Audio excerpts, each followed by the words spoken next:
Thank you so much. ತುಂಬಾ patience ಇಂದ ನಾನು ಬರೋವರೆಗೂ ಕಾದಿದ್ದು, ಇನ್ನೊಬ್ರು ಬರೋವರೆಗೂ ಕಾದಿದ್ದು, ತುಂಬಾ ಇಟ್ಸ್ ಲಾಂಗ್ ಮುಹೂರ್ತ ಅಂತ ಹೇಳ್ಬೋದು. ನಿಮ್ಮ ಸಪೋರ್ಟ್ ಯಾವಾಗ್ಲೂ ನಮ್ಗೆ ಹೀಗೆ ಇರಲಿ.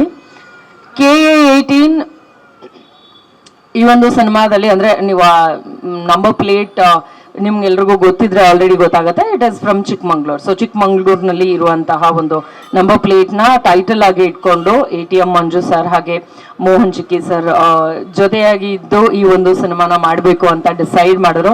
ಇನ್ಫ್ಯಾಕ್ಟ್ ಈ ಸಿನಿಮಾ ನನಗೆ ಸಿಕ್ಕಿದ್ದು ಅಲ್ಲಿ ಕೂತಿದಾರಲ್ಲ ಶಶಿ ಅವರು, ಅವ್ರ ಸಿನಿಮಾದೊಂದು ಡಿಸ್ಕಷನ್ಗೆ ಅಂತ ನಾನು ಅವ್ರನ್ನ ಮೀಟ್ ಮಾಡೋದಕ್ಕೆ ಇವ್ರನ್ನ ಮೀಟ್ ಮಾಡೋದಕ್ಕೆ ಅಂತ ಹೋಗಿದ್ದು. ಬಟ್ ಆ ಸಿನಿಮಾಗಿಂತ ಮುಂಚೆ ಇದು ಸೆಟ್ ಹೇಳ್ತಾ ಇದ್ದಿದ್ರಿಂದ ಈ ಸಿನಿಮಾ ನನಗೆ ಒಂದು ಅವಕಾಶ ಮಾಡಿಕೊಡ್ತು. Thank you so much sir, Mohan sir, Manju sir and Shashi sir ನನಗೆ ಈ ಒಂದು ಅವಕಾಶ ಮಾಡಿಕೊಟ್ಟಿದ್ದಕ್ಕೆ. ಸರ್ ಹೇಳಿದಾಗೆ ಒಂದು ರಾತ್ರಿಯಲ್ಲಿ ನಡೆಯುವಂತಹ ಘಟನೆ, ಇದರಲ್ಲಿ ಯಾರ್ಯಾರಿಗೆ ತೊಂದರೆ ಕೊಡ್ತಾರೆ, ಯಾರ್ಯಾರಿಗೆ ಒಳ್ಳೇದ್ ಮಾಡ್ತಾರೆ ಅಥವಾ ಏನೇನು ಕಾನ್ಸಿಕ್ವೆನ್ಸಸ್ ನ ಫೇಸ್ ಮಾಡ್ತಾರೆ ಅನ್ನೋಂಥದ್ದೇನೆ ಕಂಪ್ಲೀಟ್ ಸಿನಿಮಾ ಆಗಿದೆ. ಅಂಡ್ ಬಹಳಷ್ಟು ಕಡಿಮೆ ಜನ ಆರ್ಟಿಸ್ಟ್ ಅನ್ನ ಇಟ್ಕೊಂಡು ಸಿನಿಮಾನ ಮಾಡೋದು ಲೈಕ್ ಒಂದು ಚಾಲೆಂಜ್ ಅಂತಾನೆ ಹೇಳ್ಬೋದು. ಆ ಒಂದು ಚಾಲೆಂಜ್ ನ ಮೋಹನ್ ಸರ್ ತಗೊಳ್ತಾ ಇದ್ದಾರೆ. ಅಂಡ್ ಮುಂಜಾನೆ ಮಂಜು ಅವರು ನಮ್ಮ ಕ್ಯಾಮ್ರಾ ವರ್ಕ್ ಮಾಡ್ತಾ ಇದ್ದಾರೆ. ಅಂದ್ರೆ ನಾನು ಅವಾಗ ಮುಸ್ಸಂಜೆ ಅಂತ ಕನ್ಫ್ಯೂಸ್ ಆಗಿ ಉಲ್ಟಾ ಪಲ್ಟಾ ಹೇಳ್ತಿರ್ತೀನಿ, ಅದಕ್ಕೆ ಅವ್ರ ಮುಖ ನೋಡ್ತಾ ಇದ್ದಾರೆ. ಸೊ ವೆರಿ ಕಂಪ್ಯಾಟಬಲ್ ಅಂಡ್ ತುಂಬಾ ಈಸಿ ಗೋಯಿಂಗ್ ಕ್ಯಾಮ್ರಾಮ್ಯಾನ್ ಅಂತ ಹೇಳ್ಬೋದು. ಅಂದ್ರೆ ಕ್ಯಾಶುಯಲ್ ಆಗಿ ನಾವು ಫೋನ್ ನಲ್ಲಿ ಸಡನ್ ಆಗಿ ಇಲ್ಲೊಂದು ಸೀಕ್ವೆನ್ಸ್ ಚೆನ್ನಾಗಿದೆ ಅಂತ ಇಮಿಡಿಯೇಟ್ ಆಗಿ ಶೂಟ್ ಮಾಡೋದಕ್ಕೆ ಹೇಗೆ ಫೋನ್ ನ ತೆಗೆದಿಟ್ಕೊಳ್ತೀವೋ ಆ ರೀತಿಯಾಗಿ ಅಷ್ಟು ಕಂಫರ್ಟಬಲ್ ಆಗಿ ಅವರು ಕ್ಯಾಮ್ರಾನ ಇಟ್ಕೊಂಡು ಓಡಾಡ್ತಿರ್ತಾರೆ. ಅಂಡ್ ಇದೇ ಲೊಕೇಶನ್ ಅಂತ ಫಿಕ್ಸ್ ಆದ್ಮೇಲೆ ಆ ಲೊಕೇಶನ್ ಅಲ್ಲಿ ಯಾವ ಆಂಗಲ್ ಆದ್ರೂ he will not take more than 5-10 minutes. So ಅಷ್ಟು ಫಾಸ್ಟ್ ಕ್ಯಾಮ್ರಾಮ್ಯಾನ್ ಅವರು. ಸೊ ಶೂಟಿಂಗ್ ಕೂಡ ತುಂಬಾ ಫಾಸ್ಟ್ ಆಗಿ ಹೋಗುತ್ತೆ ಅಂತ ಹೇಳ್ಬೋದು. It's going to be a good film. Okay, ನನ್ನ ಪಾತ್ರದ ಹೆಸರು ಅಂಕಿತಾ ಅಂತ.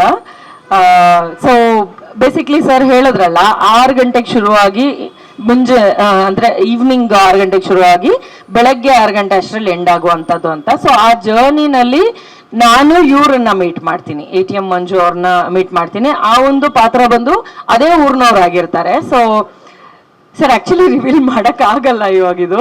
ಸೊ ನಾವಿಬ್ರು ಜರ್ನಿ ಮಾಡ್ತೀವಿ ಆ ಒಂದು ನೈಟ್ ದಾರಿನಲ್ಲಿ, ಒಂದು ಊರಿನಿಂದ ಇನ್ನೊಂದು ಊರಿಗೆ ಹೋಗುವಂತಹ ಒಂದು ಕಾಡ್ ದಾರಿನಲ್ಲಿ ಜರ್ನಿ ಮಾಡ್ತೀವಿ. ಸೊ ಆ ಜರ್ನಿನಲ್ಲಿ ಏನ್ ನಡೆಯುತ್ತೆ ಅನ್ನೋದೇನೆ ಸಿನಿಮಾ ಆಗುತ್ತೆ. ಸೊ ಬೆಳಗ್ಗೆ ಅಷ್ಟೊತ್ತಿಗೆ ನಾನು ಊರ್ ಸೇರ್ತೀನಿ ಅಥವಾ ಅವ್ರು ಊರ್ ಸೇರ್ತಾರ ಅನ್ನೋದೇನೆ ವಿಷಯ.